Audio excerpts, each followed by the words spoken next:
বিশেষ করে ১৩তে শাপলা চত্বরে আমাদের উপর যে নৃশংস হামলা করে হত্যাকাণ্ড সংগঠিত করেছে বিগত সরকার, এর বিচারের জন্য দোষীদেরকে অতি দ্রুত গ্রেফতার করে আন্তর্জাতিক ট্রাইব্যুনালের বিচারের মুখোমুখি করবার জন্য আমরা অনুরোধ করেছি। আমরা আশা করছি খুব দ্রুতই হেফাজতে ইসলাম সহ এই বিগত ১৬ বছরে বিরোধী দলের নেতা কর্মীদের উপরে যে জুলুম নির্যাতন হয়েছে, এই সরকার অচিরেই তাদের বিরুদ্ধে মামলা দায়ের করে সুনির্দিষ্ট ব্যক্তিদের গ্রেফতার করে বিচারের মুখোমুখি করবে। যে কোনো ধরনের কমিটি হবে, 90% মুসলমানের বিষয়টা যেন সেই কমিটি গঠনের পূর্বেই তারা চিন্তা করেন। কমিটি গঠনের পরে আপত্তি উঠবে, সেটাকে বাতিল করবে, সংস্কার করবে। তার থেকে আগের থেকেই যদি ওলামায়ে কেরামের সাথে পরামর্শ করে কমিটি গঠন করেন, তাহলে বাতিল করার এই পরিস্থিতি সৃষ্টি হবে না। ওনারা এই বিষয়টাকে অত্যন্ত গুরুত্বের সাথে নিয়েছেন এবং আগামীতে বিষয়টার প্রতি লক্ষ্য রাখার ব্যাপারেও আমাদেরকে প্রথমে আমরা বলেছি দ্রব্যমূল্য যে কোনো মূল্যে নিয়ন্ত্রণ আনতে হবে। এসব কথা বললে হবে না যে নির্ধারণ করা হয়েছে।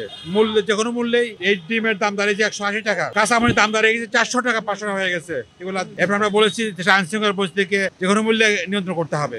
বিশেষ করে ঢাকা শহরে এখনো সার্জেন্ট খুব একটা নাই, পুলিশ কনস্টেবলটা কাজ করছে না।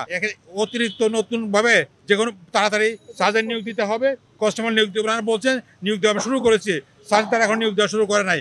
আমরা বলছি দ্রুত নিয়োগ দিতে হবে, তাদেরকে স্বল্প ট্রেনিং দিয়ে মানে ছাড়তে হবে। এবং বলেছি মামলা মোকদ্দমার ব্যাপারে গড়ে মামলা দেওয়া যাবে না, প্রকৃত অপরাধীকে মামলা দিতে হবে, তাকে ধরার ব্যবস্থা করতে হবে।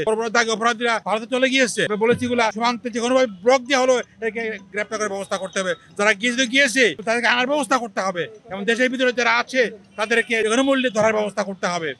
এর সাথে সাথে আমরা বলেছি যে সমস্ত কমিশন করা হয়েছে এদের সঙ্গে যদি আমাদের ওনারা বলছেন বড়ির ব্যবস্থা করবেন। সাধারণত বলেছি যারা কমিশন করা হয়েছে বা বিভিন্ন দায়িত্ব দেওয়া হয়েছে, এরা তো কথাবার্তায় বেসামাল কথা না বলে ইতিমধ্যে একজন কর্মকর্তা অনেক কথা বলেছে আমাদের বিরুদ্ধে। তিনি কথা বলেছেন, মৌলবাদী বলেছে, আমাদের সাম্রাজ্য শক্তি বলেছে। আমরা বলছি এগুলো হাসিনার কথা, ফেসিবাদের কথা।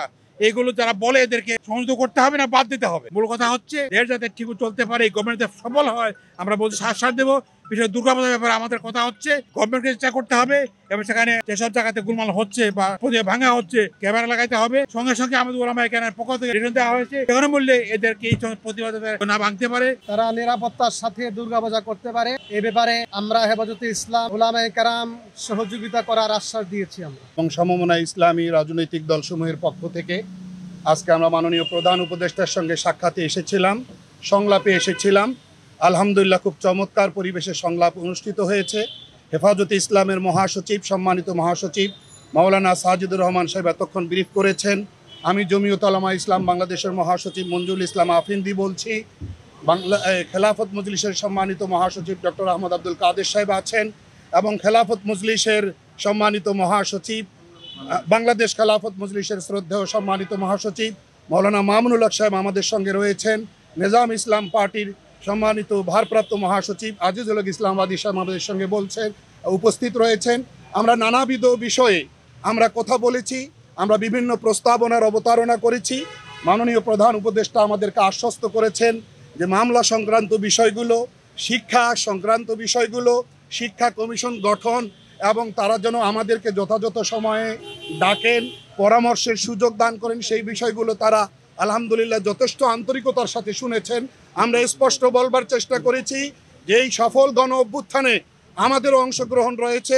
আমাদের এই অঙ্গন থেকে 80 জনের মতো শাহাদত বরণ করেছেন। এই বিষয়গুলো আমরা আলোচনায় যুক্ত করবার চেষ্টা করেছি। সেই সাথে আমরা একটা যৌক্তিক সময়সীমার মধ্যে একটা কাঙ্ক্ষিত পর্যায়ের নির্বাচন, গ্রহণযোগ্য, অবাধ, সুষ্ঠু, সর্বমহলে গ্রহণযোগ্য একটি ফ্রি অ্যান্ড ফেয়ার নির্বাচন আমরা প্রত্যাশা করেছি। এই ছিল এবং শহীদদেরকে রাষ্ট্রীয় মর্যাদা দেওয়ার জন্য আমরা মাননীয় প্রধান উপদেষ্টার দৃষ্টি আকর্ষণ করছি।